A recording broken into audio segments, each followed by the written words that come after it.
असं आहे की काही शाळेतली आमचे मुलं जेव्हा ट्रिपवर गेले त्यातला असलेला हा व्यक्ती त्यांनी ते काय त्यांच्या अंताक्षरीचं काहीतरी खेळ चालू होता। त्याच्यामध्ये ज्या मुलांनी जेव्हा जय श्रीराम असं गाणं म्हणायला सुरू झालं तेव्हा ह्यांनी त्याच्यावर आक्षेप घेतला आणि ह्याचं म्हणणं होतं की तुम्ही जय श्रीराम म्हणू नका।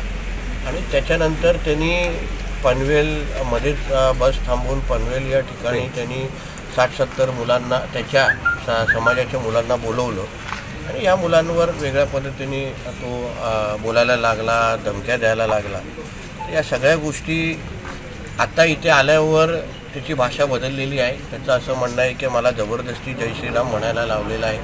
मुळामध्ये तो वरवड्याचा असला तरी पण इथला मुस्लिम समाजाचा तो नाही आहे, तो राहणारा चेंबूरचा आहे आणि म्हणून त्याच्या काय इंटेन्शननी त्यांनी या सगळ्या गोष्टी केलेल्या आहेत, त्याला का आक्षेप जय श्रीराम म्हणावं वाटतं आहे। कारण की इकडचा असलेला आमचा मुसलमान समाज हा अतिशय शांतिप्रिय आहे। तो आत्ताच 22 तारखेच्या पूर्ण कार्यक्रमामध्ये कुठेही त्यांनी गालबोट लावला नाही। म्हणजे नेमकं इथे काय उद्दिष्टाने तो आलेला आहे आणि तो कोणाला त्यांनी त्या 60-70 लोकांना कशाला बोलवलं या सगळ्याची सखोल चौकशी आता पोलीस करणार आहेत। मला आश्वासन त्या पद्धतीत त्यांनी दिलेलं आहे। मुळामध्ये ही जी काही वृत्ती आहे, काही महिन्या अगोदर आपल्याला आठवत असेल की पाकिस्तानचं स्टेटस ठेवणारी पण एक मुलगी इथेच आमच्या कलमठ वरवड्याकडे इथेच आणि त्याच्यावरती चौकशी ही झाली, मग ते लिंक सगळे पाकिस्तानचे सापडले।